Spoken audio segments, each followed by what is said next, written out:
Hello, everyone. Welcome to Joyful and Fun Loving You. I'm so excited to have you here today.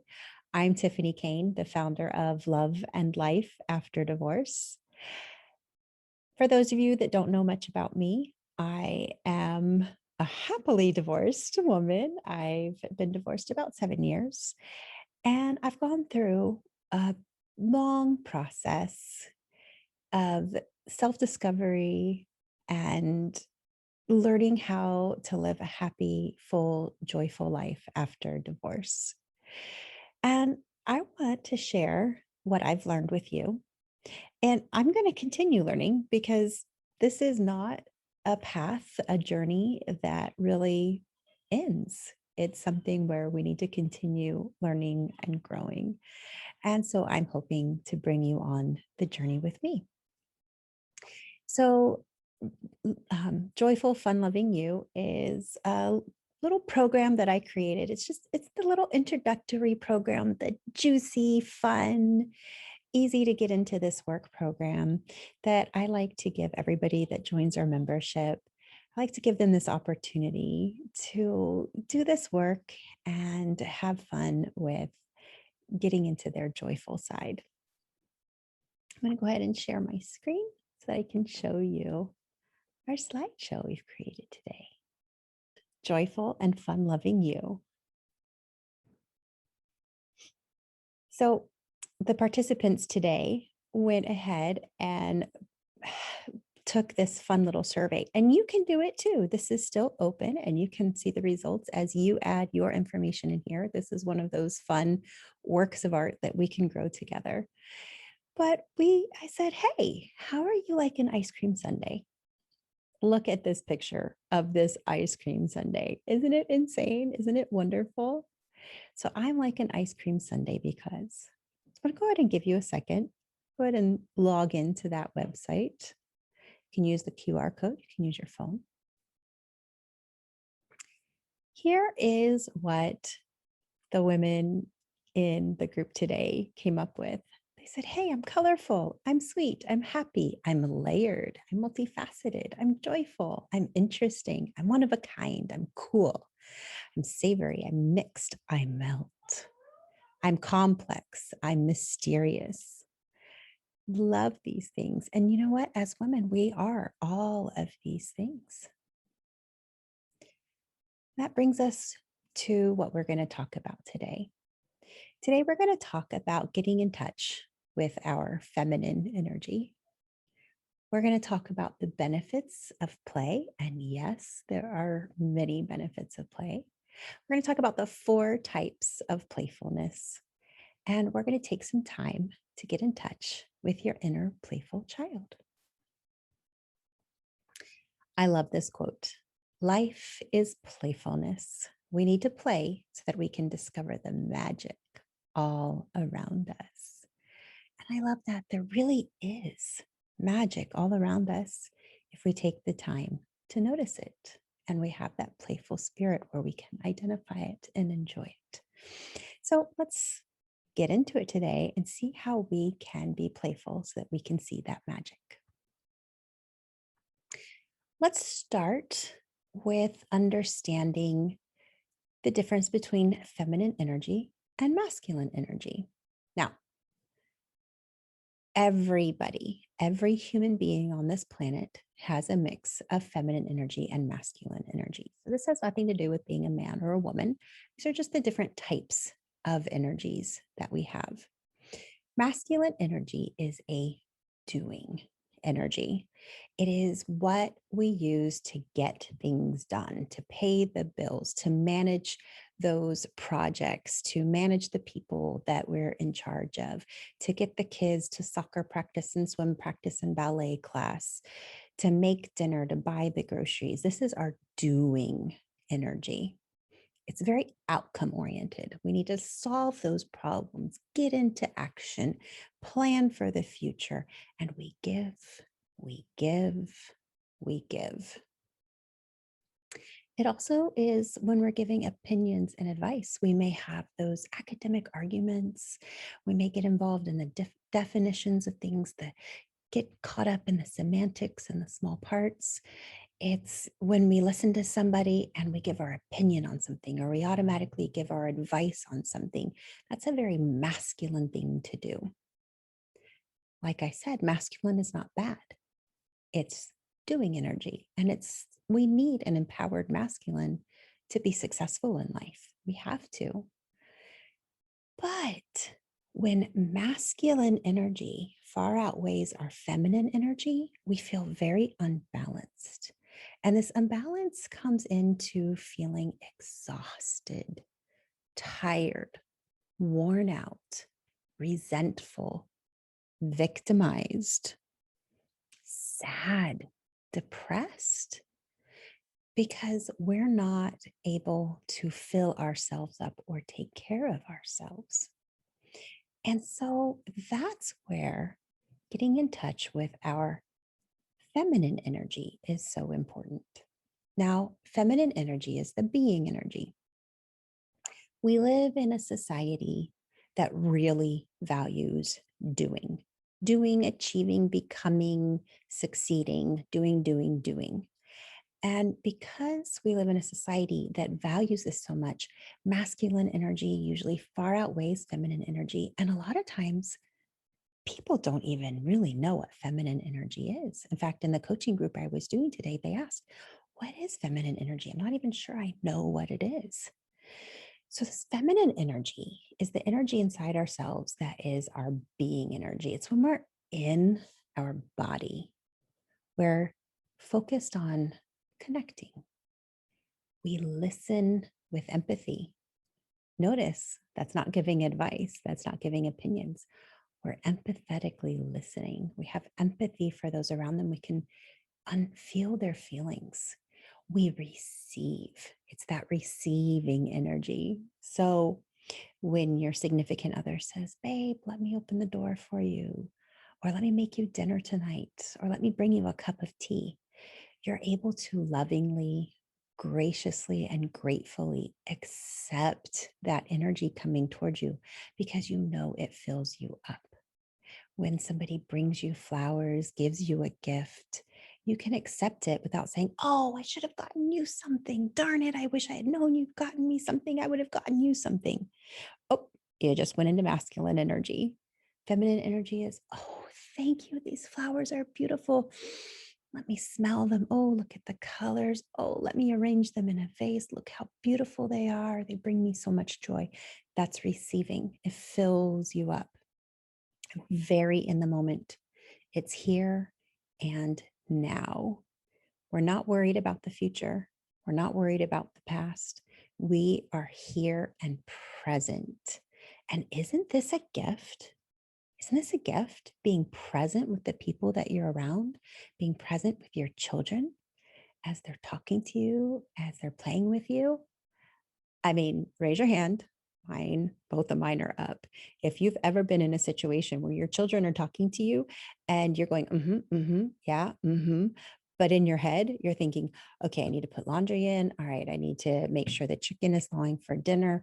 Oh, and how am I going to get this child to this activity and that child to that activity at the same time? There's only so many me. Oh my gosh, and there's a bill due."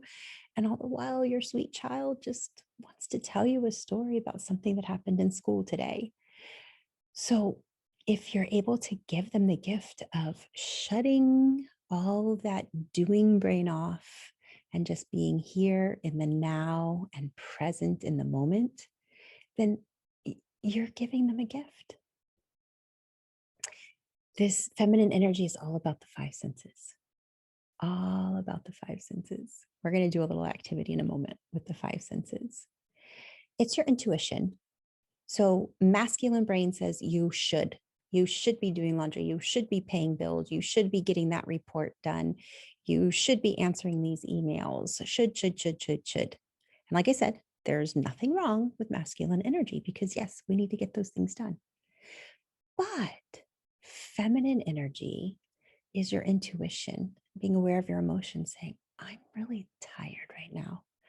I'm going to take a 20-minute nap because I know that feels good. And if I take that 20-minute nap, I'm going to be able to get all these other things done I need to do." Or, "Oh, I don't really feel like going to that party. I'm exhausted. I'm tired. I don't really know anybody there.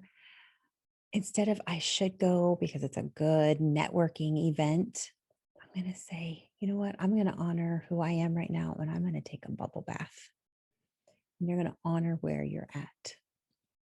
All right. So I told you we were going to do a fun activity with the five senses. I'm going to stop sharing my screen so we can do this activity together. All right. So what I want you to do is grab something near to you. It can be anything. It could be a pencil. It could be a phone. I'm going to grab my glass of water. Okay. So I'm going to give you a second. Grab something that's near to you. All right. We're going to use our five senses and we're going to really examine this object. I'll get you started. So I'm looking at this glass of water. I can see that I'm going to use my sense of sight to look at how the water really distorts my hand. That's really funny. Look kind of funny. My fingers look big. It gets distorted. Oh, look at how the light is playing on the water. Isn't that pretty? It kind of shimmers and shines and glistens and everything looks a little bit distorted. Oh, how pretty. There's some condensation on the outside of the glass. I can feel the wetness in the water and the coolness. Oh, that's really nice. I'm going to take a drink. It's so refreshing. I can feel it going all the way down my throat and refreshing me and cooling me off. Oh, it feels so good. I really needed that. So that's a short example of using your five senses to just be in the moment. So now I want you to take a moment. And if you need to pause this video, please pause the video if you need a little bit more time than I'm going to give you. Take a moment and grab an object and use your five senses to look at it and examine it and see what comes up for you.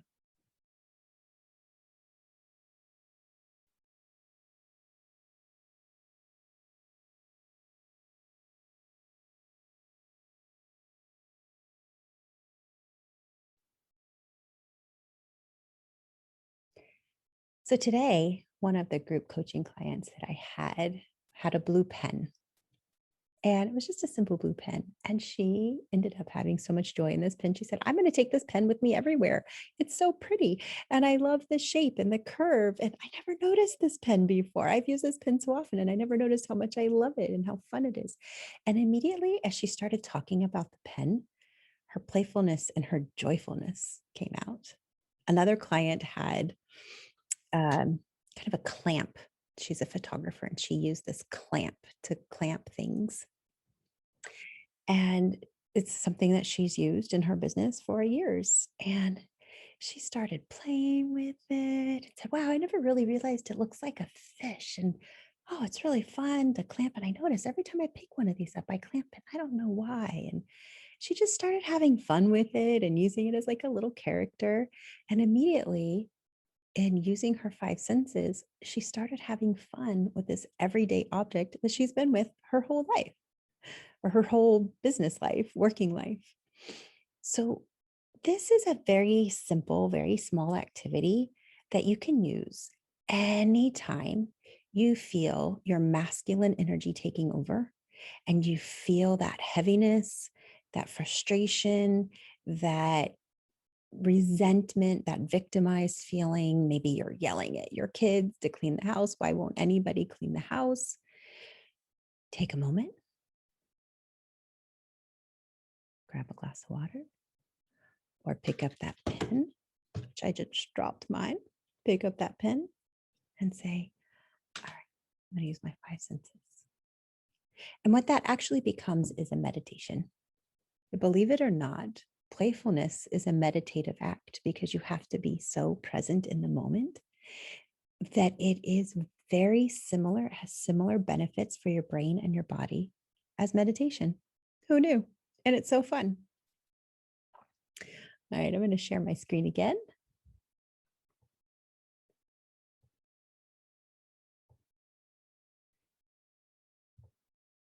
So here's another fun quote. The moment you start seeing life as playfulness, all the burden in your heart disappears. Isn't that true?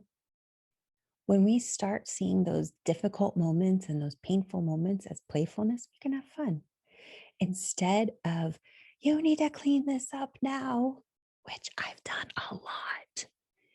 If we can make a game of it, okay, you guys, let's see who can get 10 things cleaned up in 1 minute. Ready, set, let's go. And oh my goodness, the kids start laughing. You start laughing. You're all cleaning up, grabbing as many things as you can in 1 minute to see who can get 10 items. And guess what? The living room gets cleaned up and nobody had to yell and nobody's upset. And you played. And your kids remember that. And you remember that. So there are definite benefits of play, huge benefits of play. Whenever we engage in an activity for pure enjoyment and recreation, we are playing. Playing is not focused on outcomes. Remember that example of riding the bike.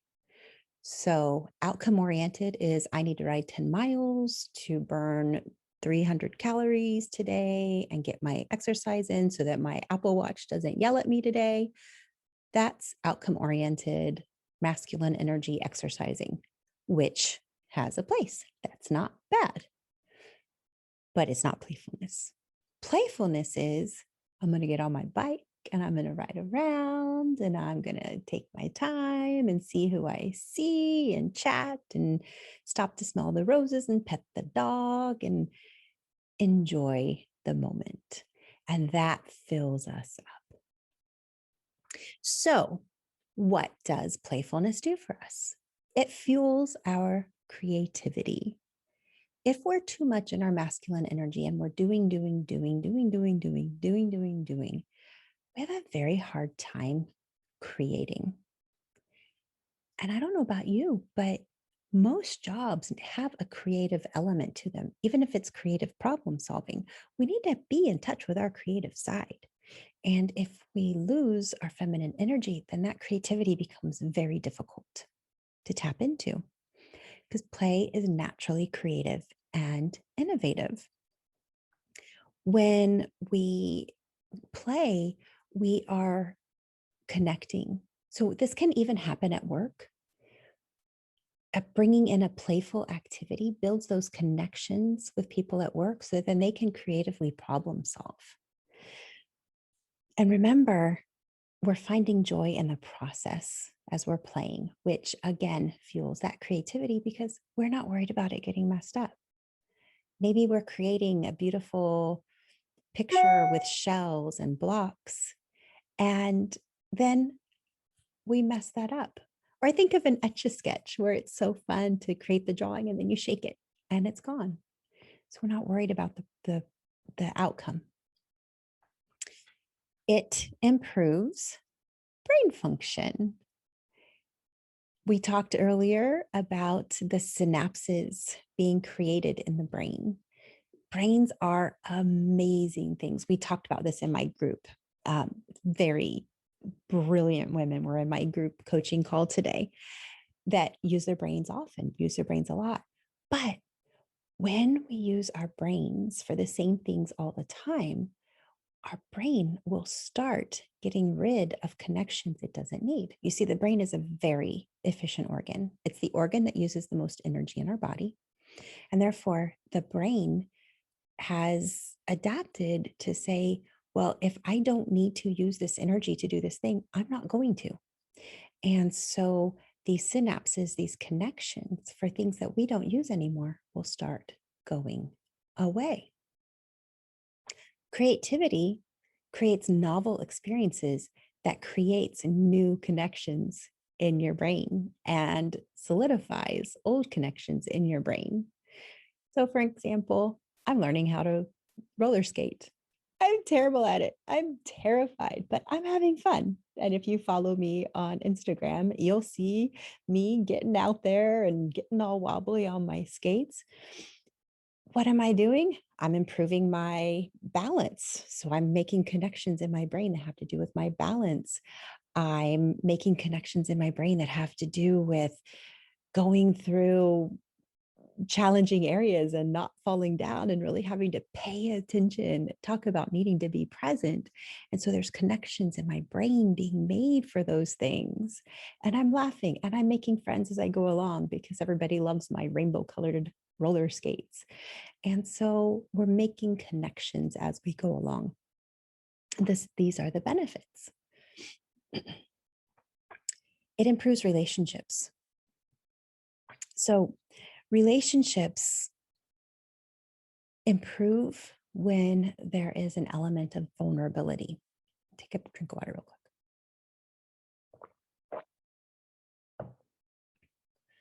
quick.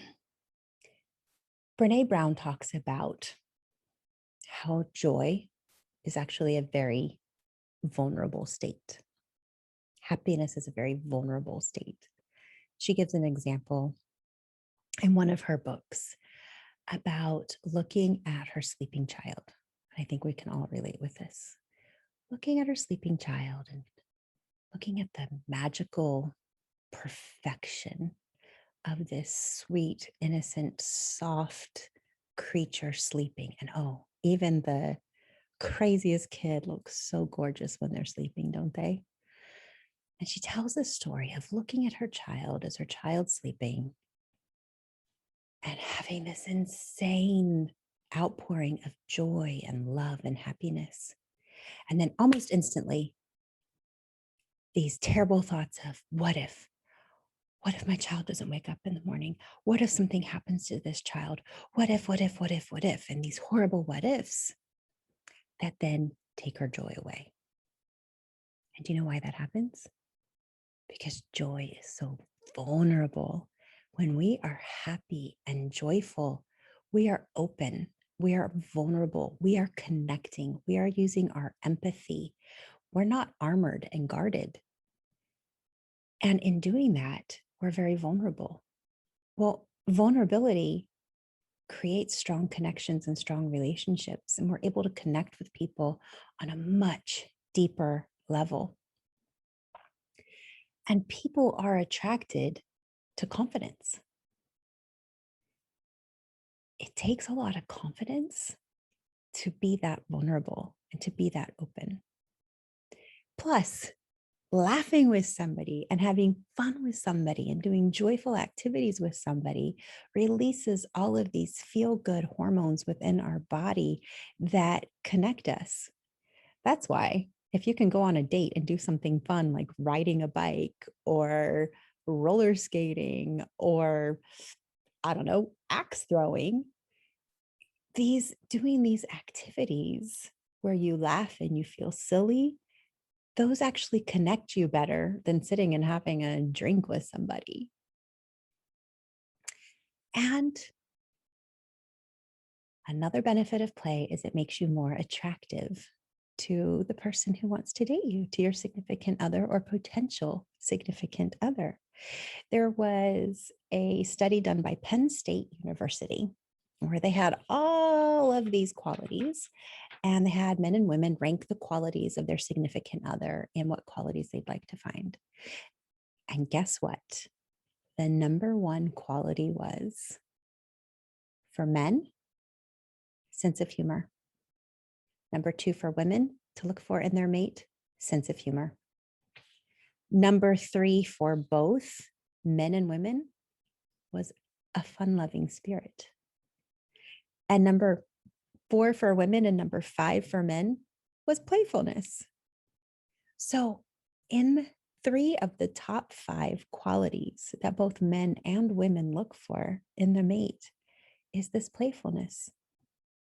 It goes back to that being vulnerable, being open, that allowing for connection.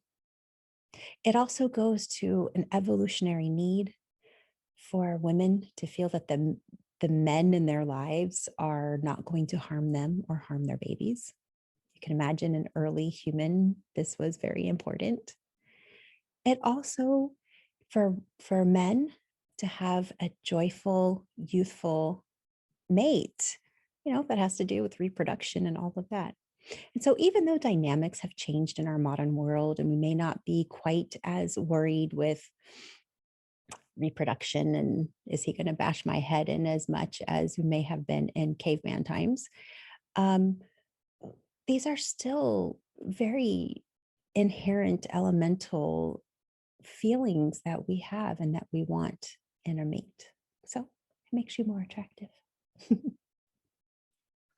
Being playful is a key component in making us happier, healthier, more present, and connected in all of our relationships: romantic relationships, friend relationships, familiar relationships, children relationships. All of your relationships can benefit from your. So there are 4 types of playfulness. And all of us have all of these types of playfulness in us, although we may gravitate to one or two more than the other, and that's quite okay. There may be some types of these playfulness that don't feel quite as good to you, and that's okay, as long as you have some playfulness in your life. So find the one or two that feel really good to you as I'm talking about these today, and really be aware and cognizant of how you can build these into your everyday activities. So, the first type of playfulness is the other directed. This type of playfulness is where you really, and it's all about connecting with other people, and it's activities that you're doing with other people. It might be playing beach volleyball, it might be riding bikes with others, roller skating, hiking, swimming, playing in the water, dancing, singing karaoke, whatever it is where you're doing it with other people, playing music. But the idea with this is you get filled up by being around people. Now, there are some of us that feel really good with this some of the time. Some of the time we need to be on our own, and that's okay. There are some of us that feel really good with this most of the time. And so we're each going to have different levels and different quantities of these types of playfulness. Second type of playfulness is lighthearted playfulness. Now, this is a general spirit of playfulness. And I will be upfront with you and let you know this is the one I have to work the most on and being most aware of allowing this to happen and not stopping it. This is that laughing easily when something is funny. This is just that being present in the moment, that not worrying about what other people might think of you, that lightheartedness, that saying yes, yes, I'll go do that. That sounds like fun. This is that I'm going to wear the bathing suit and play at the pool and not care what other people think about me. I don't care if I need to lose 50 pounds, whatever. I'm going to have fun because my body is beautiful and the sun is shining and my kids are laughing and splashing and I want to have fun with them. Or my girlfriends are drinking cocktails by the pool and I am going to go and I'm going to rock this suit and I'm going to have a great time with them and I'm going to dance to the music and have a terrific weekend. So it's just that lighthearted, I'm not really worried about what others think of me, and I'm going to laugh easily, and I'm going to be here in the moment and be full of joy. There's the intellectual playfulness. So, intellectual playfulness, this is the playing games. Do you have family game night, family board game night? Do you enjoy playing cards when you get together with your friends? This is something I love doing when I get together with my dad and my stepmom and my kids. We get together and we play cards and we laugh and we joke. And I tease my dad that he makes his own rules just so he can win. But we have all kinds of fun. This is also, do you enjoy wordplay? Do you like puns and riddles and rhymes? Do you like doing crossword puzzles and Sudoku and word searches and those kinds of things? So that's that intellectual playfulness. Now, notice, even if you're using a little bit of masculine energy, solving problems with the puzzles and what have you, you're not doing it for an outcome. You're doing it for the pure joy of creatively solving that problem. And so you're still in your feminine energy because it's the creative pursuit of solving the problem and not the outcome of I solved the problem. I need a gold medal. I need an award. I'm getting paid for this, whatever that outcome is. And then there's whimsical. Oh, whimsical. I love whimsical. This is so fun. This is those people that laugh and take joy in a little kitten playing around. They're so in touch with their inner child. They'll just go jump in the leaves, jump in the puddle. Maybe they wear fun, crazy clothes. I have a shirt that I love that has flamingos all over it. I have bright pink pants I love wearing. Oh my goodness. I have bright pink, I mean hot pink boots that I love wearing. It's just whimsical. It's fun. Maybe you sing while you're driving and you don't care how silly you look. Maybe you have inside jokes with your friends or your significant other. Maybe naughty jokes. I don't know. But this is that whimsical. You're very, very playful. So, what type of playfulness resonates with you? What do you enjoy? Take a moment and think about it. And I want you to write down a goal right now of a type of playfulness that you feel like you could bring into your everyday life. You don't need to wait for vacation for playfulness. You don't need to wait for a special occasion like going to a concert or going to a pool party. You can have playfulness every day. You can have playfulness while you're cooking dinner, turn on some music, dance a little. You can have playfulness cleaning the house by making it a fun game with the kids. You can have playfulness going to the grocery store with your significant other. Who's going to get to the front door first? I just did this with my boyfriend the other day. It was so funny. Like, I bet I could beat you to the front door. He had no idea. He laughed the whole way and he almost beat me. And then he pulled back at the end, gave me a big hug. And he's like, I think we tied. And he's all, no, I think I beat you. And it was just fun. So, how can you bring in playfulness into your everyday in small ways? So, write a goal down now.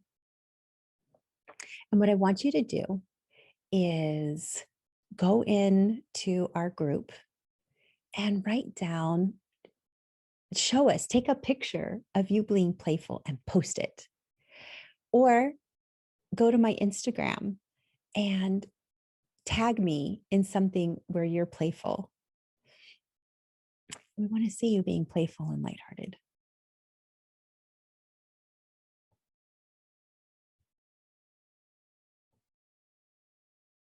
All right, let's take a moment and get in touch with your inner playful child, this part of you. So, this is a visualization that we're going to do that will help you get in touch with who is your inner playful child and what does she enjoy doing. Let's take a moment, close your eyes, and think back to your most carefree time when you weren't worried about what anybody was thinking about you. So, this is usually before those terrible preteen years when you're worried about what somebody might think of you and what you're wearing and what does your hair look like and did you get a zit. So, before that. And this is after those years when your parents were in control of every aspect of your life. So, typically, this inner playful child is probably somewhere around 7 years old. So, go back, close your eyes, and get in touch with your inner playful child, that 7 year old self. Who is she? What did she enjoy doing? What made her laugh? What made her smile? What made her jump and giggle? Take just a moment and get in touch with her.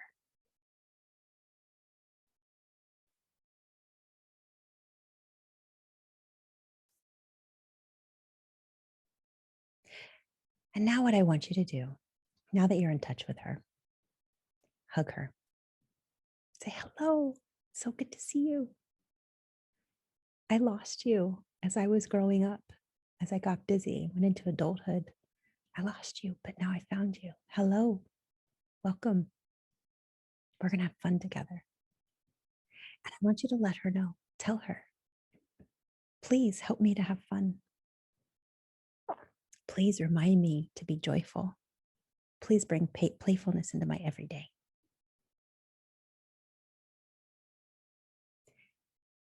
What was your favorite activity? What does she love doing?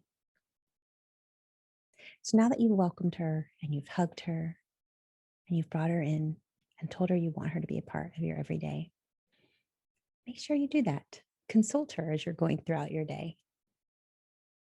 Dear 7-year-old me, what would make this fun? How could we make a game out of this?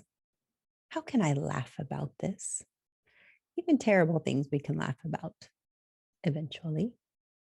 So, how can I laugh about this? Once again, what I want you to do, your call to action, is to go into our group, go into our community, and introduce us to your 7-year-old you. You can do it through an actual picture of you. You can do it through a picture of you as a child, a picture of you now doing a fun thing. You can just find a picture like one of these that embodies who your 7-year-old you is.